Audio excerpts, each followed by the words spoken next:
আমাৰ শ্ৰীমতীয়ে অব্যাহতি ল'বৰ বাবে আবেদন দিছে। তেওঁক চাকৰিৰ পৰা আঁতৰাই তদন্ত কৰিবলৈ কৈছে। তদন্তৰ পাছত আমাৰ ওপৰত যি একশ্যন হয় হ'ব বুলি শ্ৰীমতীয়ে লিখি দিছে। পত্নীৰ চাকৰি বিতৰ্কৰ প্ৰসংগতে মন্তব্য কৰিছে বিধায়ক অখিল গগৈয়ে। আমাৰ শ্ৰীমতীয়ে ৰিজাইন দি দিছে। ৰিজাইন দিবলৈ মানে ৰিজাইন দিব নোৱাৰে দেই। ৰিজাইন দিবৰ কাৰণে এপ্লিকেশ্যন দিছে, ছিষ্টেম আছে। এপ্লিকেশ্যন দিছে যে মোক আঁতৰাই দিয়ক আৰু এনকুৱাৰী কৰক। এনকুৱাৰী কৰাৰ পাছত যদি যি আমাৰ ওপৰত একশ্যন হয় সেইটো হ'ব বুলি শ্ৰীমতীয়ে লিখি দিছে। ইয়াৰ পাছত যদি কিবা সুধিবলগীয়া আছে আপোনালোকে শ্ৰীমতীক সুধি ল'ব। আৰু মই মুখ্যমন্ত্ৰীক আহ্বান জনাইছোঁ যে ময়ো এখন চিঠি দিম, আমাৰ শ্ৰীমতীৰ চাকৰিটোৰ ওপৰত এনকুৱাৰী কৰক। শ্ৰীমতীৰ চাকৰিটোৰ ওপৰত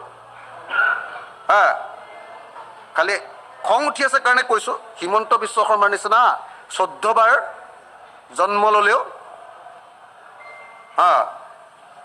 এইটো ক'বলৈ বেয়া পাওঁ। এবাৰ মোৰ শ্ৰীমতীক কি হয় এবাৰ তেওঁ গৈ এবাৰ নিজে কেনেকুৱা পঢ়া শুনা কৰা মানুহ কি মানুহ তেওঁ এবাৰ নিজে গৈ বুজি ল'ব। আৰু তেওঁ তেতিয়া নিজে শিক্ষামন্ত্ৰী আছিলে যেতিয়া মোৰ শ্ৰীমতীয়ে চাকৰি পাইছিলে।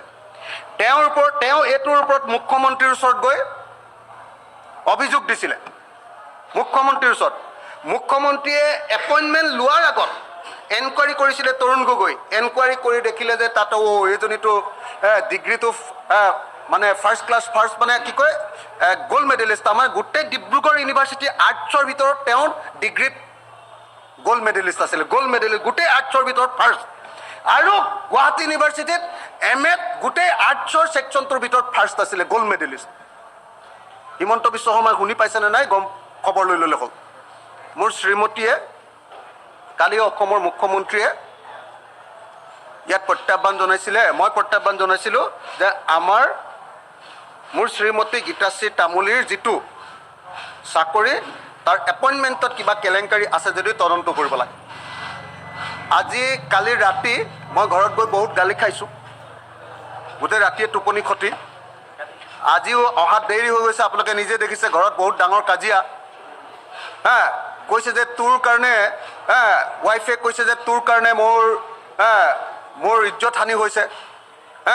আৰু আজি মোৰ ৱাইফে প্ৰিন্সিপালৰ ওচৰত আৰু ডাইৰেক্টৰ হায়াৰ এডুকেশ্যনৰ ওচৰত ঘটনাটোৰ তদন্ত বিচাৰি আৰু তদন্ত কৰাৰ সময়খিনিত তেওঁক চাকৰিৰ পৰা আঁতৰাই ৰাখিবৰ কাৰণে আবেদন কৰিছে। এতিয়া আবেদন কৰিবলৈ গৈছে, কৰা নাই। এতিয়া চাগে পালেগৈ যেন পাওঁ, ডিউটি আছে, পৰীক্ষাৰ ডিউটি এটা, সেইটো কৰি যাব লাগিব। গৈছে চাগে এতিয়ালৈকে। আমি চাকৰি এৰি দিম, আমাৰ এইবিলাক পেঞ্চন নাই। খালি এটাই প্ৰব্লেম আছে, ল'ৰাটোক পঢ়াই আছোঁ, ঘৰটো বিক্ৰী কৰি দিম। আৰু কালি মুখ্যমন্ত্ৰীয়ে কৈ আছে যে আমাৰ ঘৰটো কেলেংকাৰী কৰি মই এই হাৱাই চেণ্ডেল পিন্ধা মানুহটোৱে কিনিছোঁ। মই মুখ্যমন্ত্ৰীক চেলেঞ্জ আকৌ এবাৰ কৰি থৈ গৈছোঁ।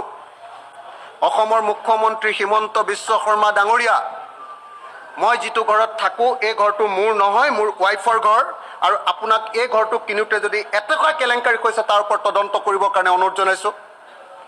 তদন্ত কৰি দোষী যদি হয় তেতিয়াহ'লে ঘৰটো লৈ থওক, আৰু যদি দোষী নহয় আপুনি বিচাৰিলে আপোনাকে ঘৰটো মই দি দিম।